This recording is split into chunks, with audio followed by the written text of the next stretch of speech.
Welkom by die Sepcast, waar ons dieper kyk, groter vrae vra en ontdek hoe Jesus steeds die wêreld verander. In 1994 word Nelson Mandela president van Suid-Afrika.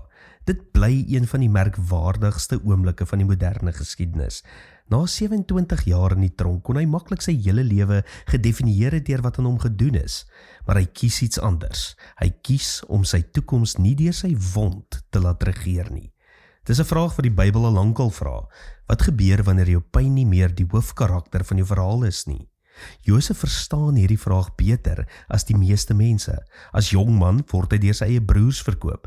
Daarna volg slawerny, vals beskuldigings, gevangenisstraf en verwerping. Mense verwag dat Genesis eindig met Josef wat sy trauma beskryf. Maar dit eindig anders. Hy kyk na sy broers en hy sê, julle wou my kwaad aandoen, maar God het dit ten goeie laat meewerk. Let mooi op, hy sê nie die kwaad was goed nie, hy sê nie die trauma was nodig nie, hy sê nie die pyn was onbelangrik nie, hy sê God is groter. Dis die hart van die evangelie. Die wêreld sê, jy is wat met jou gebeur het. Die koninkryk sê, jy is wat God besig is om te doen. Die opstanding van Jesus is die grootste voorbeeld hiervan. Die kruis bly deel van Jesus se verhaal, maar dit word nie die einde van die verhaal nie. En dieselfde geld vir ons.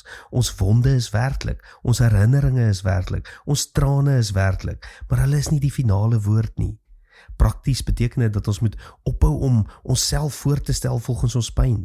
Ek is die geskeide een, ek is die verwerpte een, ek is die een wat misluk het. Nee, in Christus is jy deel van God se nuwe skepping. Nou by SA Gemeente droom ons van 'n nommer 1 netwerk vir jou lewe waar mense nie volgens hulle wonde bekend staan nie, maar volgens hulle roeping. Want die koninkryk gebeur wanneer gewone mense ontdek dat hulle trauma dalk deel van hulle storie is, maar nooit die titel van hulle storie hoef te wees nie. Tot môre, mooi loop.